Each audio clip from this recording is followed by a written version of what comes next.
In just a few days, nothing old will be left in the game. We will be introducing 12 maps with improved quality.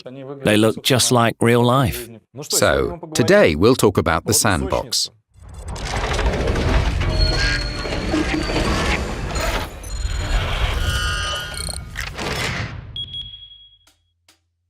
Back in 2008, we purchased a license for the Big World engine.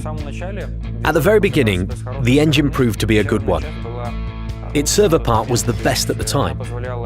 It allowed for full implementation of the game logic on the server, minimizing the number of cheats. Over time, the architecture of the client components of the Big World engine gradually became outdated. In 2014, we started converting the vehicles into HD quality. Many players were asking when we would do HD maps. We updated the graphics as we could, but we realized after a while that we couldn't support the graphics at the required level by using old technologies and just renewing the content. So, it was decided to put together a team of graphics engineers in the Minsk development studio and start remaking the engine. When developing new graphics improvements, we decided to switch to our own client engine called Core. It will support the same hardware the Big World engine did, but at the same time it will allow us to improve the picture for the high-performance hardware that is already on the market. Since 2014, every little detail of the game engine was reworked. We revamped the terrain, we remade the water, and we reworked the trees, grass and bushes. We fully reworked the lighting and also improved post-effects. In just a few days, our players will be able to play the maps on the Sandbox server. We will be introducing 12 maps with improved quality. Each map has a different setting. Each map has its own atmosphere and mood. There are spring, winter and autumn maps. Also, we tried to bring more regional specific features to the maps. Himmelsdorf became more German, Redshire became more British, and El Haluf now has more vivid Oriental colours and Oriental flavour in general. The work on the maps is still underway at the moment, but we really want our players to already have the chance to play these maps and see what we managed to do. We've been making new maps for about a year, and all the content in the game will be new. We've been reworking all the content from scratch. Nothing old will be left in the game. It takes 2 to 3 months to produce a map. This is the time from prototyping the map to when the beautiful picture is ready. Then, the map goes through optimization, stabilization, and internal testing stages. And only after that, it can be tested by the players on external testing, like the current Sandbox. For us, the Sandbox server, first of all, is a tool to gather your feedback about the new maps, gameplay on them, and of course, performance. Our main goal is to improve the graphics without changing the gameplay. Globally, nothing changed on the maps. The same old landmarks remained. But we couldn't leave everything untouched because we've developed more details and improved Flora. All this affects the gameplay, and there will be no high-quality balance between the beautiful picture and gameplay without level design corrections, namely hills, gorges, mountains and so on. There are unique objects on each map. Some of them were put there just to improve the picture and atmosphere. For example, a ship on the Himmelsdorf map. This is not just a ship, it's Bismarck. Now it's a feature, a landmark of the map. It's located beyond the map border, but it improves the general picture nicely and doesn't affect the gameplay in any way. There are also objects that were put on the map to vary the gameplay. For example, there are destroyed Mark I tanks on the Fisherman's Bay map. They are located in the playing area. They are objects you can hide behind, so they affect the real gameplay this way. When introducing changes like this, we work very closely with our level designers and game balance department. We suggest things, and if they don't interfere with the gameplay but improve it, we implement them. One of our main tasks when reworking the maps to HD quality was not to harm the gameplay, and not only avoid harming it, but also improve it if possible. Orienting on the maps is one of those tasks. We tried to make it as simple as possible. Map zoning is another matter. We tried to make the main routes on the maps unique. They're unique due to specific objects we've put there, or specific events that are happening or have happened there. So there are places on the map that the players can recognize and name without any problem. The steps map can be an example of such work. There's a central field and 2 flank routes, which are the most played. The old map had its differences, but they weren't clearly noticeable. On the new map, we've put a small sandpit filled with water on the left side of the map, so this place immediately receives an obvious name. On the right side, we have a small running river, so you can divide the map into 3 directions right away. Fields at the centre, sandpit on the left side, and river on the right side. Quite simple.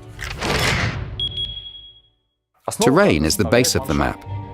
Before now, we had a map size of approximately 1.4 by 1.4 kilometers. But technology moves forward, so we realized that we needed to enlarge that area, and it should have been enlarged significantly to convey the scale of the tank battles. Before, the maps ended near the red line, and there was fog beyond it. But now, the area beyond the map border is a vast space with its own objects, flora and so on. This enlarges the map visually, giving players a perspective about the area. And it looks like there's more room on the map. To do so, we had to rework a lot of content. We used special drones that captured the required terrain areas using photogrammetry. After that, we created a unique landscape behind the borderline for each map using the data we gathered. And the map seems endless thanks to this. Another important task that we had was to improve the terrain detail at close range. We needed to render not only grass, stone and asphalt, but also other types of surfaces such as mud, wet grass, sand and so on. Previously, we used only 4 textures, even 3 in fact, because one of the textures is just global tinting. So there were 3 textures, roughly speaking, 100 by 100 meters. This wasn't enough. Now we can use 8 textures plus global tinting. Also, these textures have capabilities that we haven't had before. Due to the new technology of texture blending, we created a very nice effect when several objects located on the ground are rendered correctly at the right height level.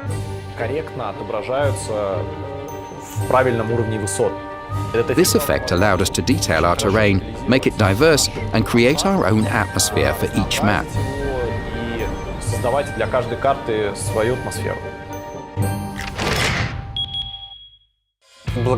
Thanks to the unification of lighting, introduction of the physically correct lighting system, we can render a lot of different materials such as fabric, metal, plastic, paint, glass and so on.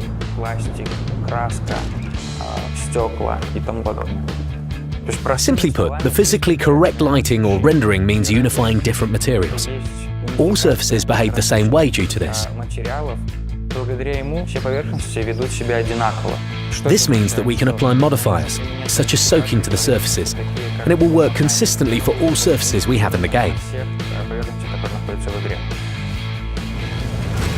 The new lighting system allowed us to add such interesting effects like dynamic vehicle soaking and dirtying. Now when the vehicle goes into the water, it will get wet. When it leaves the water, it will become dry after a while. The same effect will apply to the tank if it rolls through the desert. It will gradually get covered with dust.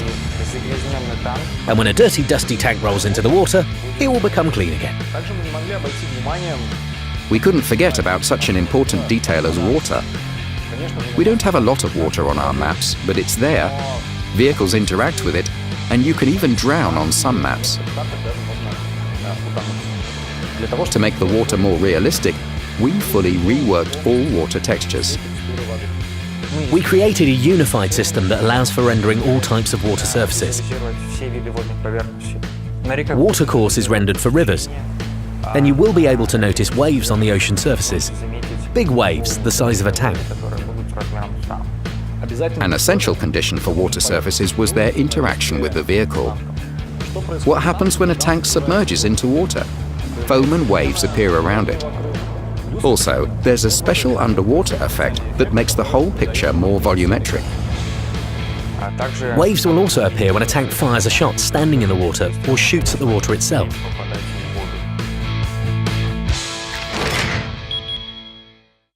To fill our terrain with life, we had to rework Flora completely.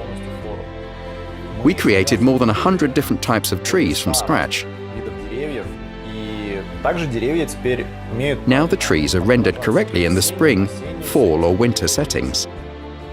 The Flora system is perhaps one of the most complex. We paid special attention to it, but we also remembered about such fundamental things as interaction with the Flora system. Now when a vehicle rolls over grass or shoots, it interacts with the grass. Shockwaves will affect the Flora behavior. The grass will bend because of the shots. All these effects won't affect the gameplay in any way and won't be rendered for other players if your tank is not spotted at the moment. The Flora system also interacts with the lighting more correctly now. It permits light through itself, through thin surfaces like leaves. This allows for rendering the highlighting effect when we watch against the sun.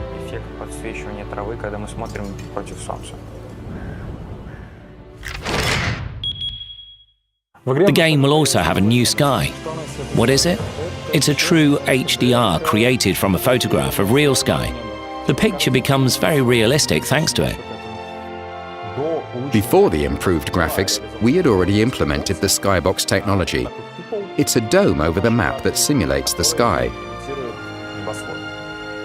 Now we have improved the perception of this element by adding cloud movement. The clouds started moving. Among the most important changes are the improved lighting and introduction of global illumination. Global illumination allows us to shade the parts of the map without sunlight even more, and also add the so-called light reflection effect from bright walls and so on. When a tank is between two walls and the sun shines on one of them, the light will reflect from this wall to the tank. We also have the material shadows technology. These are shadows that are calculated right in the material. This allows for rendering shadows from small objects, like bricks. For example, there's a flat building wall, but the brickwork will be correctly rendered with shading.